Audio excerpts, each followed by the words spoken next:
What is the significance of Xi's visit to Shenzhen? Xi wants to emphasize the importance of Shenzhen in the next stage reform opening up of China, particularly in view of the fact that China is now under sanction by the United States and other Western countries.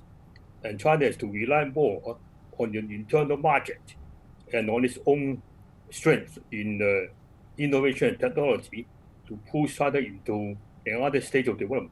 So Shenzhen will play a pioneering role in that process. And that's why Beijing is going to give more powers and privileges to Shenzhen in order to enable Shenzhen to play an important role in China's further development. What are some of the main takeaways from Xi's speech? Xi emphasizes the achievements of Shenzhen, and that he expects Shenzhen to continue to promote reform and opening up, and to set an example for other places in China.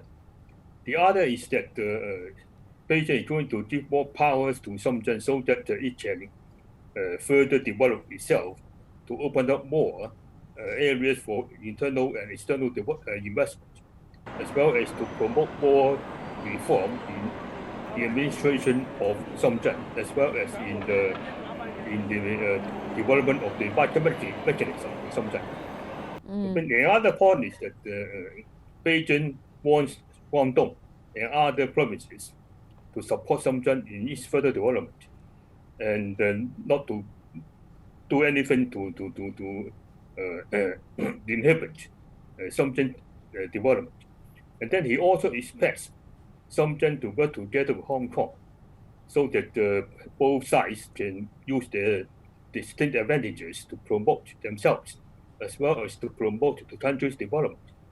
I would also emphasize that Xi wants to the whole world to understand that despite the globalization in the world, despite the rise of protectionism, as well as the rise of populism in the Western countries, China will continue to open up and to reform and to welcome foreign investment into China.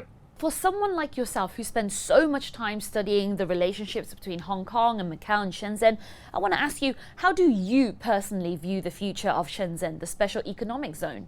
Shenzhen has gone through a lot of difficulties before it developed to this stage.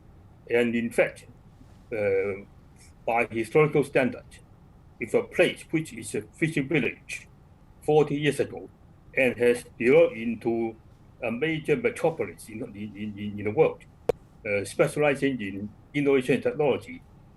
That is already a real miracle. But of course, this miracle has to benefit from a lot from its closeness to Hong Kong, and to the fact that the Beijing and the Shenzhen government have devoted a lot of capital, a lot of policies in order to promote Shenzhen's development. President Xi in his speech mentions one country, two systems on a few occasions. Is Shenzhen a threat to Hong Kong's importance, and how can they coexist? Xi wants to show is that the success of Shenzhen is precisely reflects the fact that both Hong Kong and Shenzhen, each using its strengths under its own system, can work together and make both places successful and to make the country successful. So that is precisely what is went about one country, two systems. Each system has its own advantages and disadvantages. But then when they work together, they can upgrade themselves and to enrich the country because of this cooperation between the two systems. Why is Shenzhen strategically important to China? Shenzhen has become a major center of innovation and technology in China. When China is now under containment technologically and in terms of trade by the West, particularly by the United States, and China has to rely on itself to promote new technologies, particularly in terms of semiconductors, in terms of computer chips, etc. And Shenzhen is well placed as the only place maybe in China to promote this new sort of technology, which is now hampering China's development because of the sanctions by the Western countries. Great insightful conversation with you today. Thank you, Professor. You're welcome.